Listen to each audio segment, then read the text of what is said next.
The G7 leaders are meeting between June 13th and 15th in the Italian city of Fasano, which marks the 50th summit. The leaders of the United States, Japan, Canada, France, Germany, Italy, the United Kingdom, and the non-member states of the European Union attended the summit.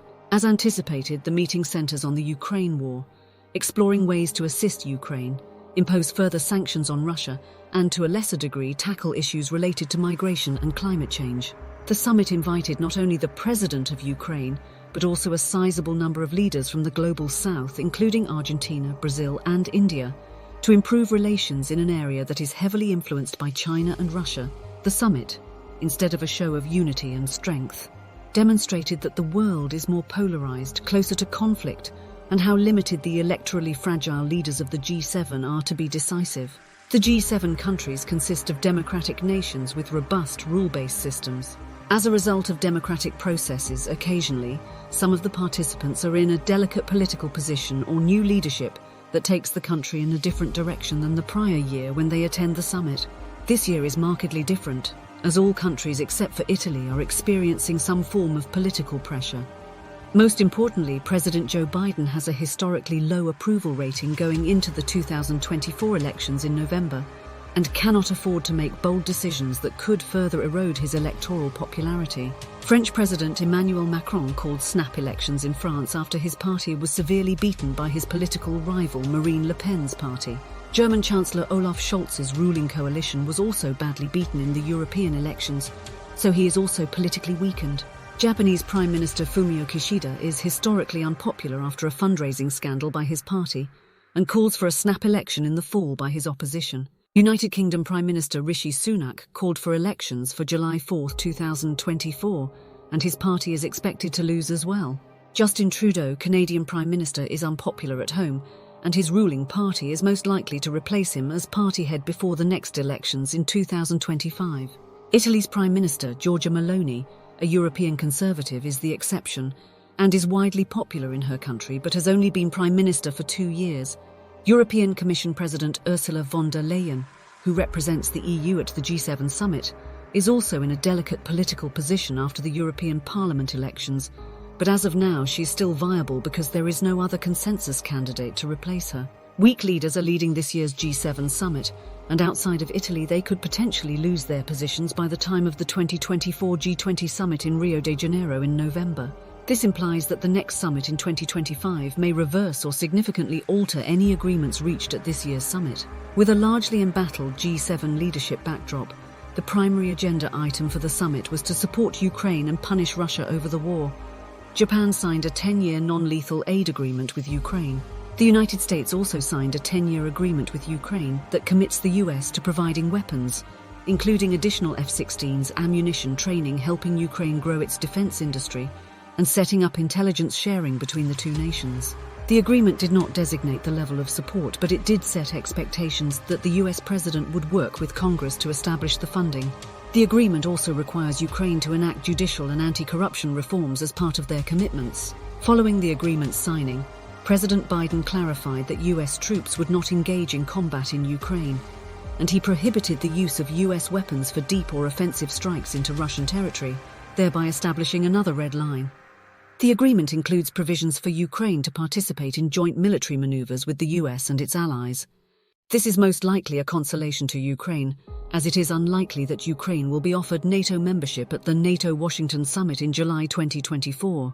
The US likely wants to provide Ukraine with a swift route to NATO membership, but given NATO's requirement for unanimous consent and the ongoing war, this is not feasible at this time.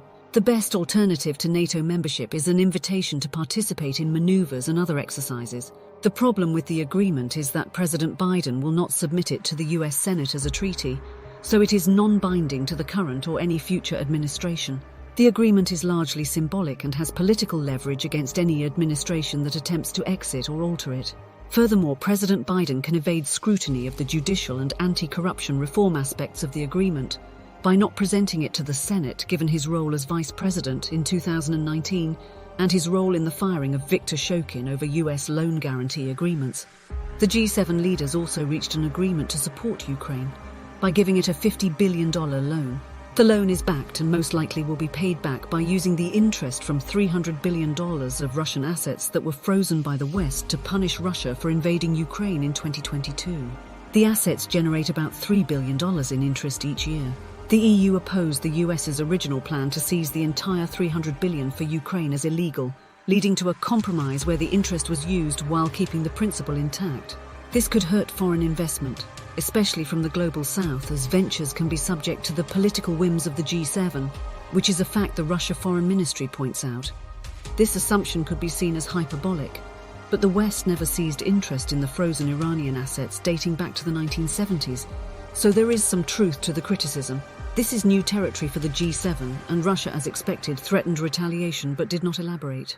The G7 members agreed to tighten sanctions against Russia, as well as those entities and countries that assist Russia in avoiding sanctions. The members called on Iran to stop its nuclear weapons ambitions and to stop selling weapons, mainly ballistic missiles, to Russia for use in Ukraine. It threatened significant but unspecified measures against Iran if it sends missiles to Russia. The G7 members also cautioned China against aiding Russia in its war against Ukraine by supplying dual-use equipment and materials that Russia could utilize to boost its defense industry.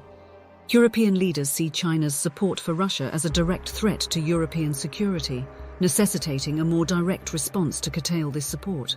The most likely outcome is more financial sanctions against companies and individuals in China. The G7 is also focusing on and issuing warnings about other methods of circumventing sanctions, such as third-party sales. This occurs when a country attempting to circumvent sanctions sells goods to Central Asian nations such as Kyrgyzstan and Kazakhstan, who then resell these goods to Russia. These former Soviet republics have close economic ties with Russia, but also want to have open markets to the West. Given their history and close proximity to Russia, the imposition of harsh sanctions by the West would inevitably push these countries further into the Russian camp. The leaders focus on sanction loopholes, identified a shadow fleet of ships that aid Russia in circumventing Western sanctions imposed on its oil and gas trade. 31% of the Russian budget comes from oil and gas revenues, so the West is trying to tighten up sanctions on its oil trade without causing an energy price spike. Despite the sanctions, Russian oil revenue continues to increase, which is enabling it to fund its war as its economy and the world market have adjusted the sanctions. The problem is that oil is fungible, and as long as the West wants to avoid an energy shortage or price shock, it either has to convince other oil producers to increase production to compensate for lost Russian oil production, or it has to allow Russian oil to remain on the market and limit its actions to inconveniencing Russian distribution.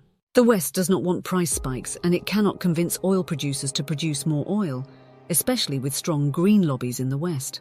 Russia's ability to sell its oil and finance its war, albeit with some inconveniences to distribution and pricing, has gained acceptance.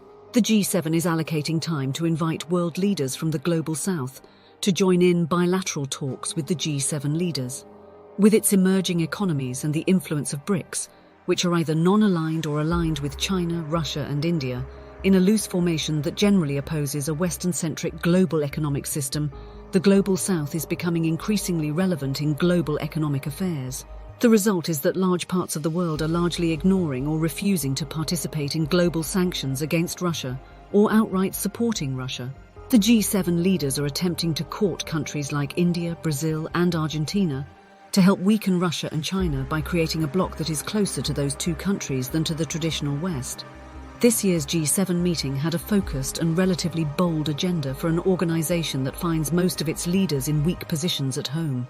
Often domestically challenged leaders will turn to international politics to escape domestic troubles.